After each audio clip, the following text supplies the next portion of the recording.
Bernie Sanders, abortion is a constitutional right, not a privilege for those who can afford it.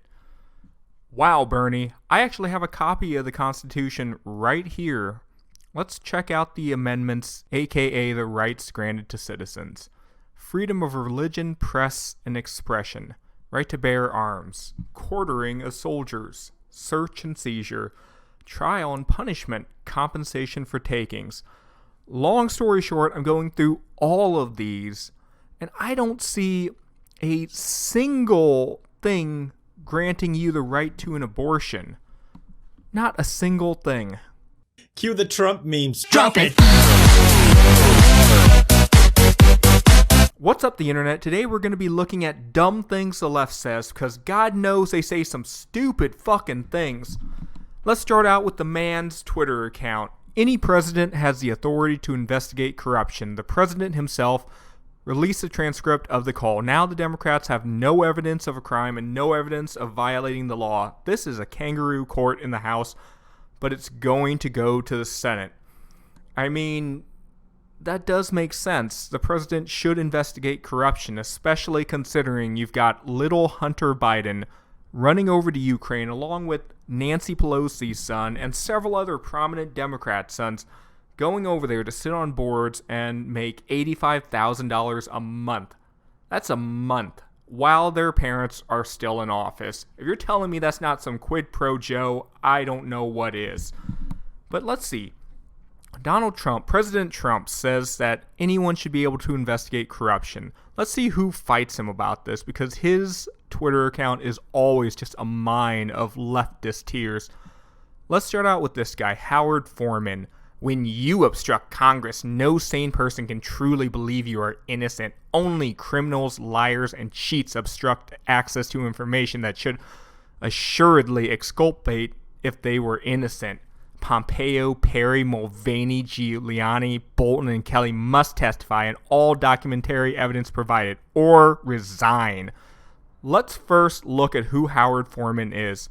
He's a health and policy econ professor at Yale, emergency trauma, radiologist, director, Yale EMBA, WSJ contributor, conservative Democrat, aka an insane leftist. Let's see now. Somehow, this guy, for some reason, Yale is paying this guy however much, hundreds of thousands of dollars a year to tweet 31.1 thousand times. 31.1 thousand times. If I was Yale, I would be embarrassed. I would be embarrassed to have someone like this working for me, because he has clearly got a major case of the Donald syndrome. Oh, here we go. We have known woman abuser Eugene Gu, who was fired from his place of employment for bad-mouthing his employer online. First, let's look at who Eugene Gu is. He is a former resident physician who is politically active on social media and has been the subject of public attention due to his lawsuit against Donald Trump for blocking him, by the way. Apparently, if you're a public office or on Twitter, you can't block them. But Twitter censoring conservatives is just fine as long as you're not blocking butthurt crybabies. But let's look at Eugene Gu. While Gu was in medical school, he founded a company called Ganogen to develop methods to use fetal tissue implants in organ transplantation.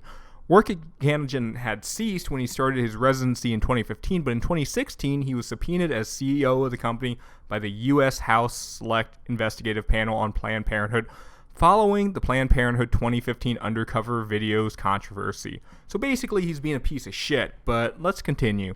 Gu is one of a group of Twitter users blocked by Donald Trump who sued the president for violating their First Amendment rights. Oh my God. So you're basically saying that Twitter completely kicking people off their platform isn't a violation of their First Amendment rights, but Donald Trump blocking you is. What a fucking idiot you are. Look at this, so this is a big thing. In a series of viral tweets, he was accused of sexual assault by a former partner and of using a fake Twitter account under the name of Mary Laurie to harass her. Gu was married, and the marriage ended in divorce in October 2015. His wife requested a 1-month restraining order against him, which was granted in February 2015 based on 4 allegations of domestic violence going back to 2013, the last of which involved the police being called and Gu being arrested in February 2015. His ex-wife allowed the restraining order to lapse and the court records were eventually expunged.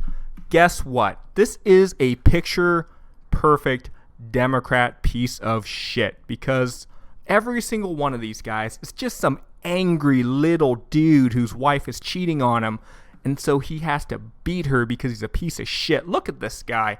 Look at this guy. Look at this face. He looks like a piece of shit who would spend all day on Twitter just waiting for Donald Trump to tweet so he can tweet at him and feel good about himself. This guy should be ashamed of himself. Of course he lives in San Francisco. But let's go back to Howard Foreman, the guy who tweets 31.1 thousand times somehow.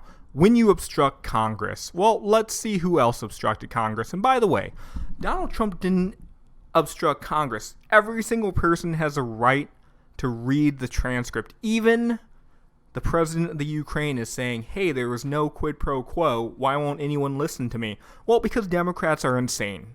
That's the pure reason. Democrats are insane. But let's look at this. Let's look at this article by PolitiFact, a leftist-leaning fact checker. Donald Trump says Hillary Clinton deleted 33,000 emails after getting a subpoena. Well, let's look at their ruling. Trump said you, Hillary Clinton, got a subpoena, and after getting the subpoena, you delete 33,000 emails. Clinton staff received a subpoena for Benghazi-related emails on March 4th. An employee managing her server deleted 33,000 of Clinton's emails 3 weeks later. Somehow, the FBI, under James Comey, who is a partisan hack, found no evidence that the emails were deleted deliberately, even though 3 weeks after getting the subpoena, she deleted 33,000 of emails. I mean, that and somehow this is half true. Well, she deleted the emails after getting a subpoena. That is a 100% true PolitiFact, but I would call that obstructing Congress. Hillary Clinton obstructed Congress, and it is very obvious. And yet, pieces of shit like Howard Foreman don't give a shit. They just sit there crying about Orange Man bad, Orange Man bad. Look at this cuck. He looks like if he sees someone throw a plastic bottle on the sidewalk, he starts crying. Thanks for watching, guys. If you like this video, like and subscribe for more just like it. Trigger warning. I exist. I love Trump. Hey, I'ma vote Trump 2020, Trump 2020. I'ma vote Trump 2020.